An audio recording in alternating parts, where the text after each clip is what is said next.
Hi everyone, Esteban here at Flexpipe headquarters. Today I want to show you the Kanban cards that we have available. These are free with any Flexpipe order. So once you're getting ready to check out, go ahead and use the link in the video to go ahead and add these to your order in order to be able to receive these and essentially take advantage of these laminated cards that are going to be able to last a long time. So the idea here is just basically what we want to do is understand the importance of basically a smooth and well managed ordering system, right? We want to eliminate shortages. We want to eliminate all those last minute orders that we're having to rush and do. So ideally, if you have a Kanban system, when it comes time to ordering your parts for your structures, then what a nice way to go ahead and do so by essentially just incorporating these into your inventory management. So ideally here we have the Flexpipe crib as the great example.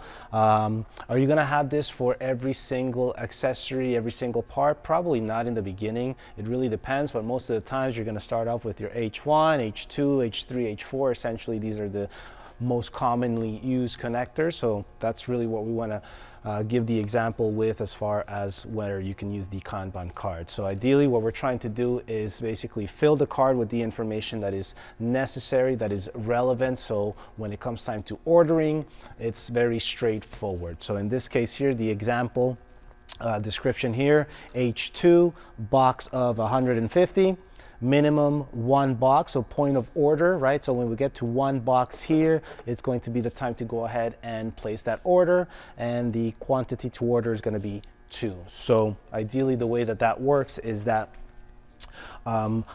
example here, I'm grabbing the inventory to go ahead and place in the bin. That is the one that we're currently using to basically use up all the parts. At that point, this box is no longer in place, therefore we only have that one box here, which is the indicator to be able to go ahead and now pull the card and take it to the purchasing team in order to be able to make sure that the parts get ordered. Again, we don't want to get here and have no more inventory, then have to wait for those parts to arrive. So that is the idea, to go ahead and fill in the information here for the parts. You can use a permanent marker if you want. You can also go ahead and maybe use these multi-purpose labels. Or if you really want to do a nice professional job, then you can also always go ahead and use the label maker to go ahead and do a nice job with the label makers like that. All right, so the idea is just to get that information there permanently. However, on the other side, this is something here that is going to change. So for that information, dry erase marker might be a better idea to be able to change that information. This information here will be changed essentially by the purchasing team on your side there, so the PO number, the order date, and the estimated delivery time, so that that information can get passed on to, essentially this card will be get placed back in this section here with that information there, in order for the individuals to understand that that has already been placed. And that is the way that the Kanban system works. Essentially, we'll eventually get those parts and replace the ones that we have here with the new ones.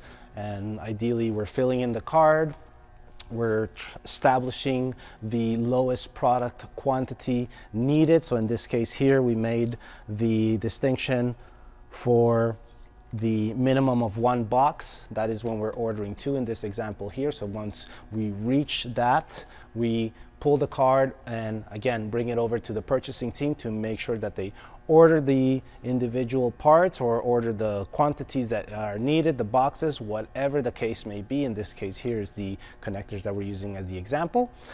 And we want to essentially just repeat this cycle so that we always have basically a well-managed ordering system.